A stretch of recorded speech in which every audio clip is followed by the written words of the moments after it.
Good afternoon again and welcome. If you're just joining us, I am Reverend Jean Bell. My pronouns are she and her. And again, I'm the senior minister here, and I'm so glad that you all are here. I got plants for those pots you gave me. Thank you. Good to see you too, Trishla. All right, look, this past week, I had the opportunity to go to conference, a CSL conference. It's our 2026 one, and it was in Reno, Nevada. And we had a wonderful time. The theme for the conference was Together in Joy, honoring, connecting, growing. The conference is a biannual gathering where CSL ministers, practitioners, and the laity all get together to grow, connect, and learn from one another. Members came together from across the United States as well as around the world. There was a contingent of individuals there from Jamaica, the island, and they wore their T-shirts, the yellow and the green, and they were just so happy to be representing the island of Jamaica, and we just praised them and loved on them because they were a festive group.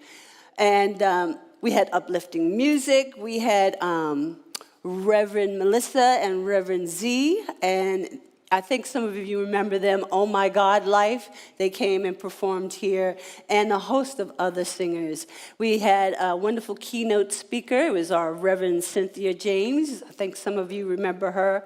And we had a really special message from our Reverend Dr. Sunny Cantrell Smith, which is our spiritual leader. She is the spiritual leader of the Centers for Spiritual Living, and I wish they would have put her message on the website, and I looked for it because I wanted to pull certain things out that she had said. I'm hoping that eventually they will do that, and later on in my talk, I paraphrased a few things that I wanted to share with you.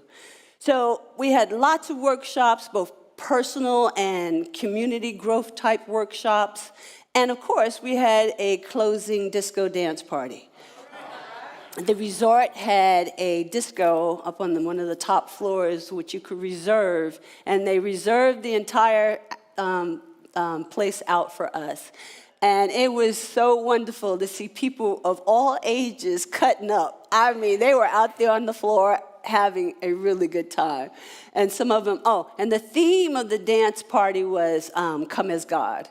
And some people came as that old archaic type God. This one guy had a beard and a toga, right? I was like, okay, God, we don't do God like that anymore. Another lady had butterfly wings. It was wonderful. We had a really good time. So if you have never been to a CSL conference, I encourage you to go to the next one, which will be in 2028, and it will be at Unity Village, just a bit outside of Kansas City. And they also have like little mini conferences, little summer events, and we're going to have one in August of 2027 at Asilomar, which is in California, right by the ocean. And it is a beautiful facility. You got a little bit of the woods, you got a lot of bit of the ocean, and you've got this wonderful place, this campground. No, it's really a little resort.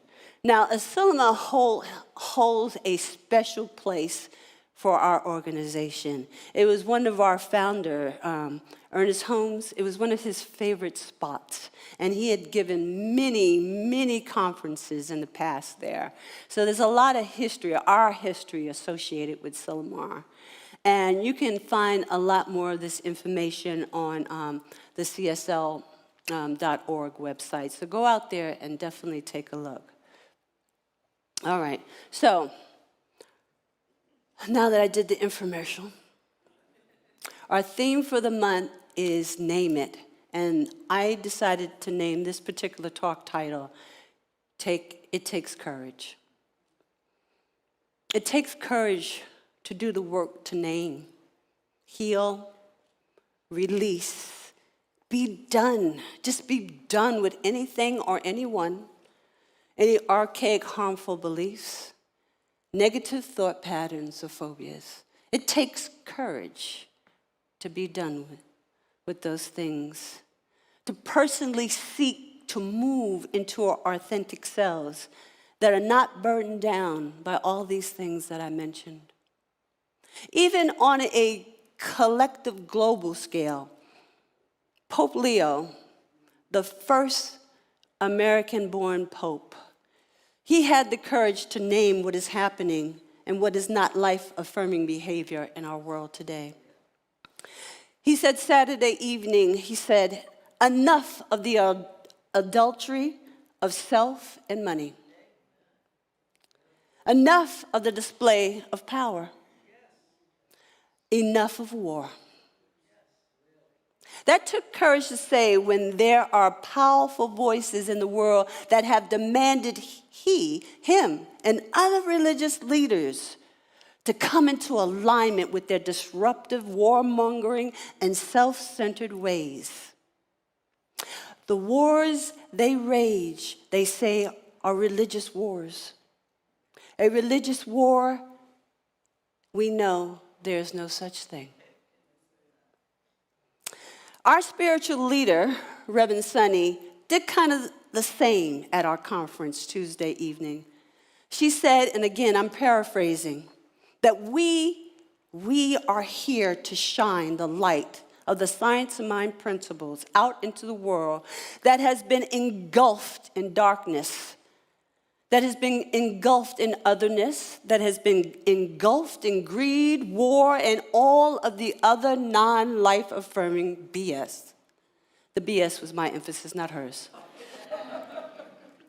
And that our light, our wisdom, and our principles are not only what we need personally, it's what the world needs, as we are all spirit.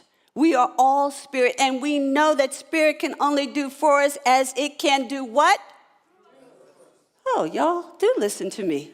It can only do for us what it can do through us, and we know this. We are its instruments here in this plane of existence. And because spirit has to work through us, it's imperative that we get ourselves in alignment so we can be that light.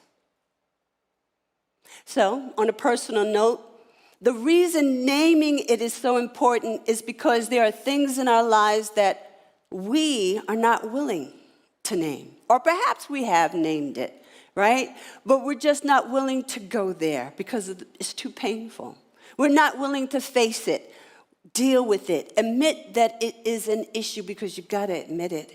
And that these things are disrupting our lives, right? But we've become comfortable with the disruption. A negative thought pattern or patterns that are holding us back. The reason that it is important for us to name it is if we don't, then we cannot move forward holistically into a full expression of our lives. It's kind of like being akin to being tethered by a rope of the discordant facts, any unresolved trauma, beliefs that are not conducive to who we truly are, our true, authentic selves. And what is our true, authentic selves, you may ask? I'm so glad you asked. It is that we are one with the omnipresent power called by so many names, and that we live and move and have our being in this power and presence. That you are divine because His presence is within you. You are sacred. Say, I am sacred. I am sacred. We are sacred. And that you can use this omnipresent power through the power of your mind. And for so many, none of us here, but for so many, that's hard to believe or even it's hard to wrap our thought process around that we are divine, that we are sacred, that we are golden. That we are golden. Folks are like, yeah, that sounds good. But me, divine and sacred? Not so much. Not so much. You don't know me. Yet that is who you are. And the science of mind teaches us just that. And that's why I show up. I show up to remind you of this in so many ways as possible, right?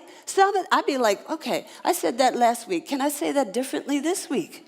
How can I put a different spin on the same principle that there is one power in this universe, right? And we are connected to that one power, that it is the source and substance of all things good, and that when we come into alignment with it, we use that power. How can I say that different every single week? It's a challenge, and I'm up for it. I am so up for that. To remind you of how spiritually magnificent you are, not tomorrow, not when you take the class, but right now. Right now that you are the beloved of this power and presence. I'm here to remind you that this is a practical and teaching philosophy, and it has wonderfully integrated mystical principles found in many religions. Not that dogmatic stuff, not the fire and brimstone stuff, not the God in the sky and in the toga stuff. No, none of that. This philosophy gives us spiritual principles and practices that we can implement in our daily lives. That's why I want you to come to the classes and learn more about this power and presence so that you can come into full alignment with your true divine nature. The philosophy is founded on the concept that divinity is omnipresent. Omnipresent means it's everywhere, right? And the only way that it's going to get out of us is through us, through our light, through our wisdom, through our voices, through our hands, through Pope Leo, through everybody and everyone that is willing to be that light. Are you willing to be the light?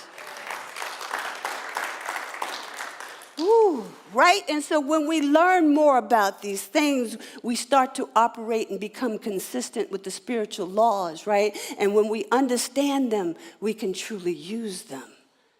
Right? A fundamental principle of science of mind is that this omnipresent power acts through the mind. That's why it's called science of mind, which is viewed as the infinite creative force of the universe. It's called by so many different names. This philosophy teaches us that this omnipresent power operates through one universal mind, which is universal law, and that we are surrounded by this mind. And each of us uses the law of mind every day of our lives. And when we train our thoughts, did you hear the word train? When you train your thoughts, when you think that which is life-affirming, we impress upon this universal mind, and we could bring our personal thoughts into reality. Hear me when I say our well-being doesn't depend on chance or fate, but rather the strength of our minds. The strength of our minds. I ate some cranberries, didn't know I was allergic to cranberries, hadn't been allergic to cranberries all my life. But today, the side of my face was out to here. Out to here. I knew if I would buy some Benadryl, I did buy it, right? But if I bought that Benadryl and took it, yes, I was going to go to sleep. I'd be like, in the science of mind. No, we didn't want that, now did we? So I called my beloved Nana, she started treating. I called Reverend Sally, she started treating. I told Rachel, started treating. And of course, you know, when it's you be like, oh, I'm driving. I'm like, okay, Spirit, I really need you to do this for me because I don't want to go out here looking like I got the mumps, right?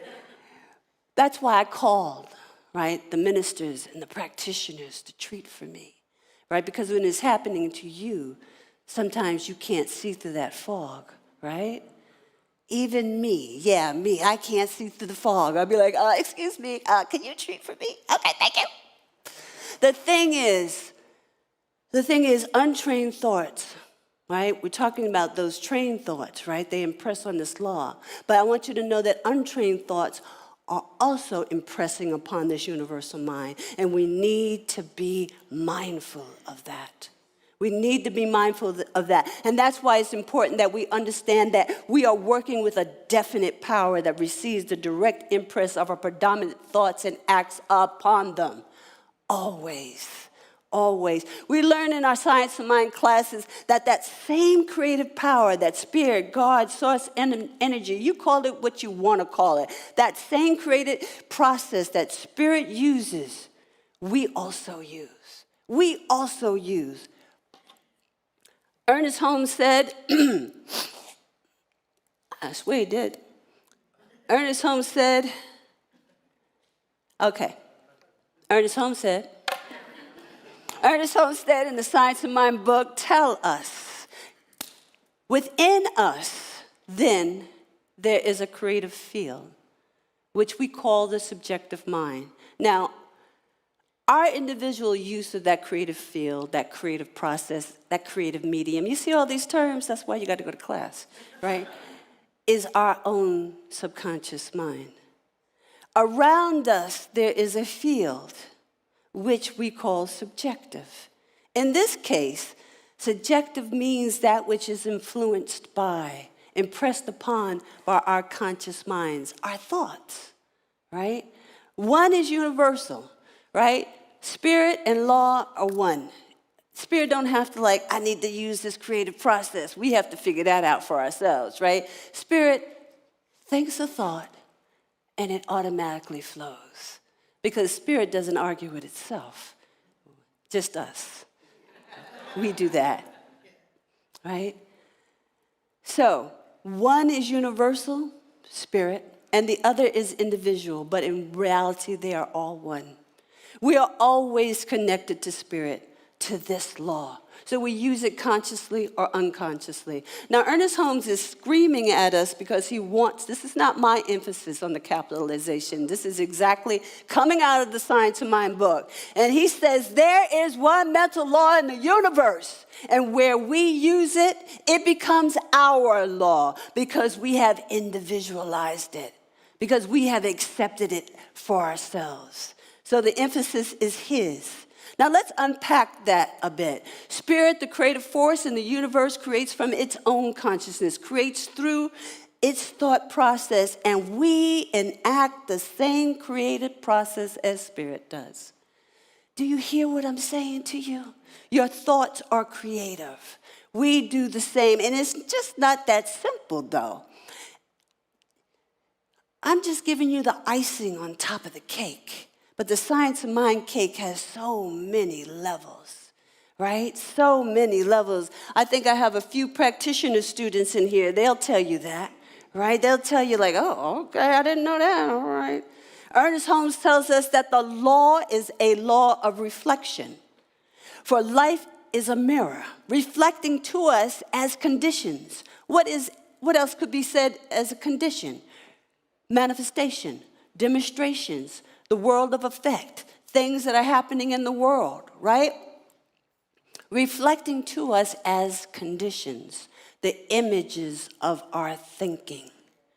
The images of our thinking. Whatever one thinks tends to take form and to become a part of our experience, is what he said. And he said tends, T-E-N-D-S. It tends to take form. Right? It's your predominant thought patterns. Whatever our predominant thoughts are, whatever we believe to be true becomes manifestations in our lives. Understand that. So as we talk about naming the thought patterns, past memories, etc., that no longer serve us, we must come to an understanding why we're even burdened down, hindered, and stifled by them in the first place, in order to truly let them go. We've got to know why are we burdened by these past things that have implanted themselves in our subconscious mind that keep showing up in our lives. Any predominant thought patterns and belief, whether positive or negative, once it is accepted as true in the subconscious mind, the positive ones we keep. We're going to keep the positive ones. But the negative ones, we will have to root it like a weed, root it up like a weed, and have consistent thoughts to replace it. And that's where the spiritual work and wisdom comes in. That's where it comes in at, right? Because you can't just say a couple of Hail Marys, a couple of affirmations and think you're done with it. Oh, no, it's going to slap you upside the head and say, I'm back. You ever think you're done with a negative thought pattern, or that you have let go of that memory from a past or disappointment, and you're like, oh, I let that go. And then something triggers you and you are flooded with old feelings of anger, shame, guilt, or however it's showing up. And it's showing up singing, I'm back. And you'd be like, wait, what? I did my forgiveness work around this. What? Well, that happened to me. About 10 years ago or so, someone mentioned their family history, which was similar to mine. And it triggered the memory of the struggles my mother and I faced because my father left. I thought I had forgiven my father for leaving my mother and I when I was young. I felt our lives would have been better if he had stayed with us to support her, right? Now, I don't know if that would have been true or if that would have been the case, but that's what I believed as a child. And we know the power of belief now, don't we?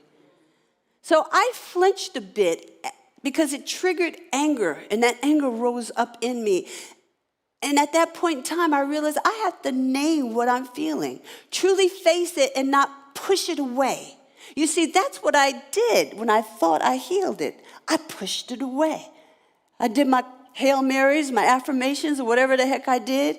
I'm good. Yeah, you're good, all right.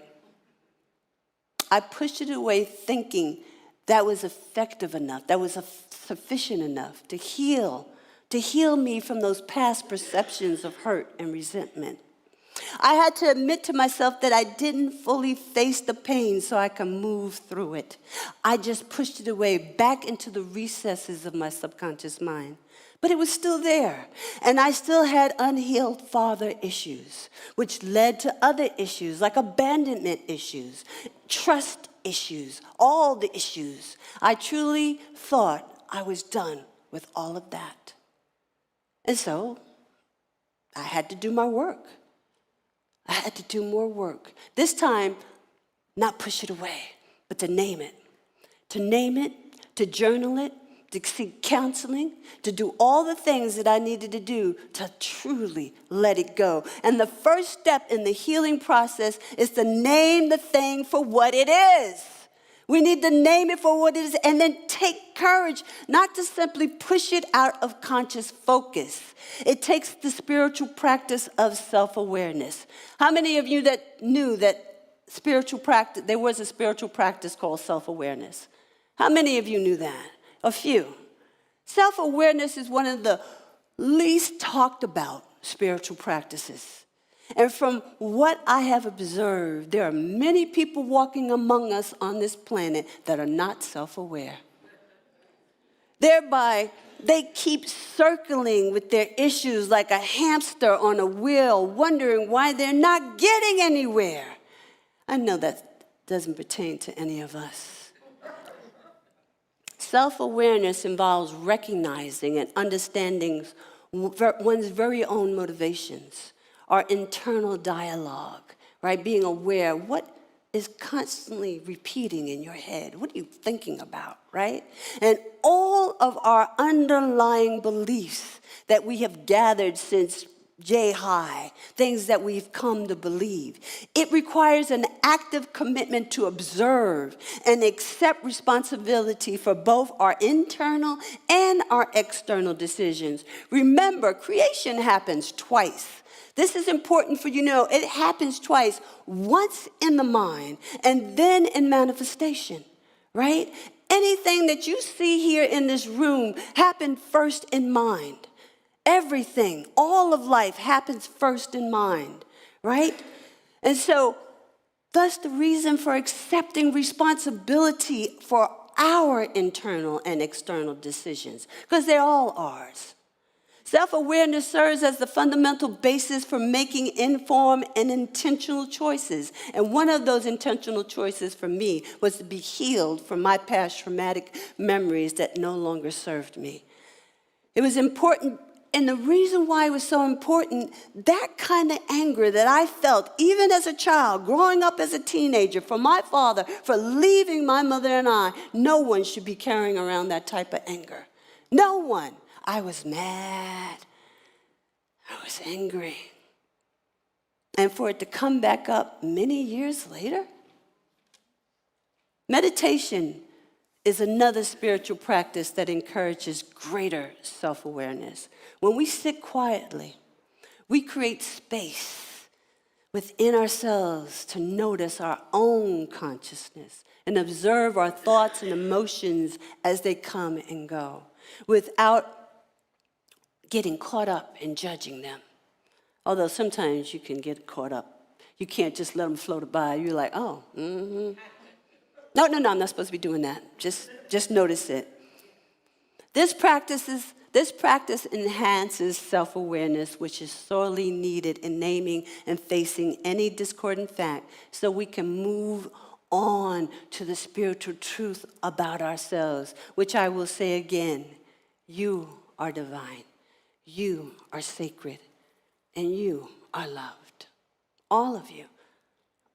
So last Sunday, I asked you to contemplate and name that which you are finally ready to let go of. And although what we're going to do here is truly symbolic, it will require further spiritual work on your part. However, self-awareness in naming it is the first step onto the road of healing and freeing ourselves from any of the tethers that no longer serve us. So we're going to take that first step. Today, we get the opportunity to name the shame. We get the opportunity to name the doubt, the regret, whatever it is, or whoever it is, right? So you should have a pen and a card, right? I want you to take it out now. I want you to take it out. I already put mine in here. And I want you to write on it. I want you to write on what you're ready to name and to let go. It could be fear, regret, any past trauma, feelings of unworthiness, self-incrimination. Write it down. And if you can summarize it in one word, that would be great. But if not, then write it on the front, the back, come get another card and put it in here. Don't put your name on it. And if there's anything community-wise you need to release, write it down too. You know, it could be that we're holding on to the way things used to be pre-pandemic era, or lamenting over the good old days. We need to name anything that will keep us from boldly moving forward into a new day, a new era of belonging to this beloved community. Those online, I want you to email me. Email what you're willing to name and release. And so when you're finished writing it down, I want you to come up. I want you to put those cards in the box. And we're going to take all of those cards and we're going to make a visual representation, which we will see up here on the fourth Sunday. We will move into healing all of these things and know a greater truth together. All the things that no longer serve us on an individual or a collective basis, we're going to let it all go. We're going to let it all go.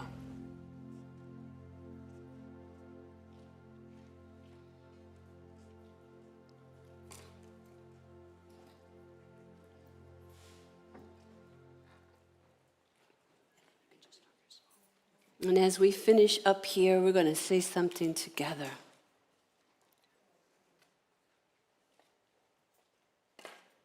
I'm going to say a sentence, and then I'm going to pause so that you can say it back to me.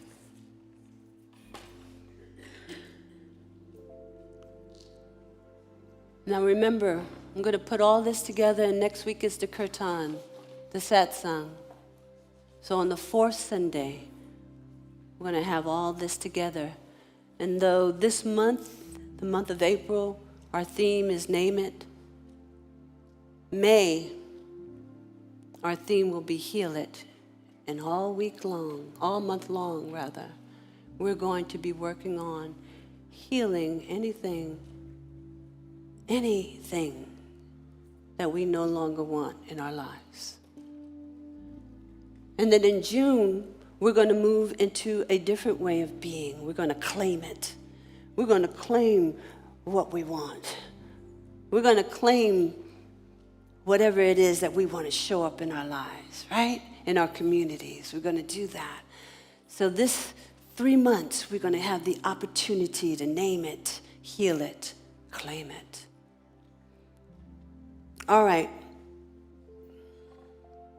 I'm ready for the next slide.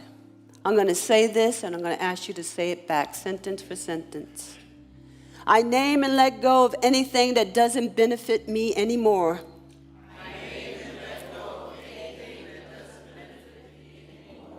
I choose to let go of my fears, trusting that divine guidance leads me and brings joy, happiness, and safety to my journey.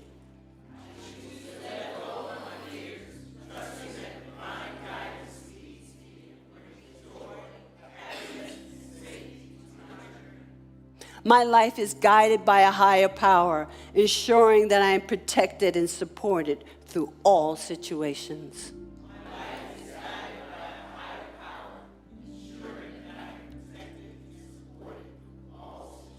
And so it is.